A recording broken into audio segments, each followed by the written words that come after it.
Hello, my name is Martin Jones, of course, and I'm going to talk to you about strategic business reporting and sustainability reporting questions. So I've done a couple of videos already talking about the standards, but now I want to talk about the questions. There is a particular characteristic question that has been examined on a number of occasions for a while now, actually, since long before the sustainability standards were part of the syllabus. So we are talking, questions going back for many years. And the classic error that happened all those years ago in sustainability questions, talking about corporate social responsibility and the reporting thereof, those kind of errors that students were making, back in the 2010s, they are still a potential risk here in the 2020s. And it's all to do with that word that I was highlighting, I was accentuating just a moment ago, reporting.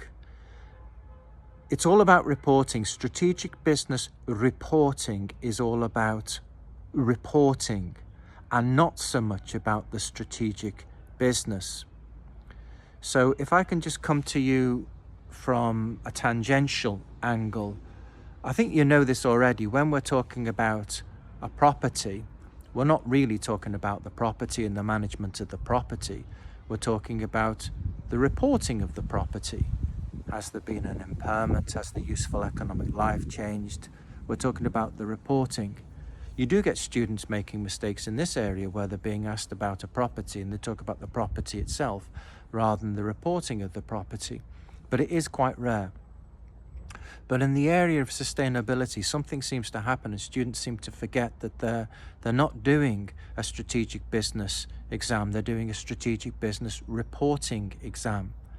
And they get set up with a problem. The classic one is like this, and there's been lots of examples of this over the years, going back, to the 2010s, where the examiner sets you up with some rubbish disclosure and says, what do you think about the rubbish disclosure?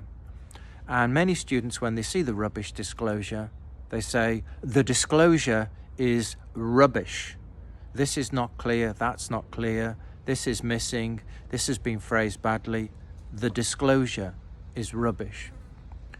But what often happens when the examiner sets you up with some hopeless, completely rubbish disclosure is some students start to talk not so much about the disclosure, but they start to talk about the strategy therein. For example, you might have a question on protecting a factory roof from heavy rainfall, and there's very poor disclosure on the protecting of the roof from heavy rainfall.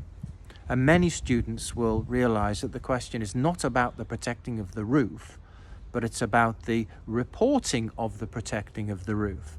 And they'll say that the reporting of the protecting of the roof is not clear, it lacks this information, it lacks that information, the reporting, the disclosure is inadequate, and they'll score very high marks. It's very common for students to score full marks in sustainability reporting, but it's also very common for students to score 0, and those, the majority of students who are scoring 0, they're talking not about the reporting of the protecting of the roof, but they're talking about the protecting of the roof itself. Can I say that again? They're not talking about the reporting of the protecting of the roof. They start talking about the protecting of the roof itself. They start saying things like, consider alternative materials, consider protecting part of the roof, consider moving to a different environment. This is all strategic business and not strategic business reporting. The question was asking you about the disclosure and what do you think about the disclosure, and the student starts talking about the actual strategy itself and scores 0. And that's really the most important thing in SBR and sustainability. when you're doing a question on sustainability, it's not on sustainability. It's on sustainability reporting. So watch for that.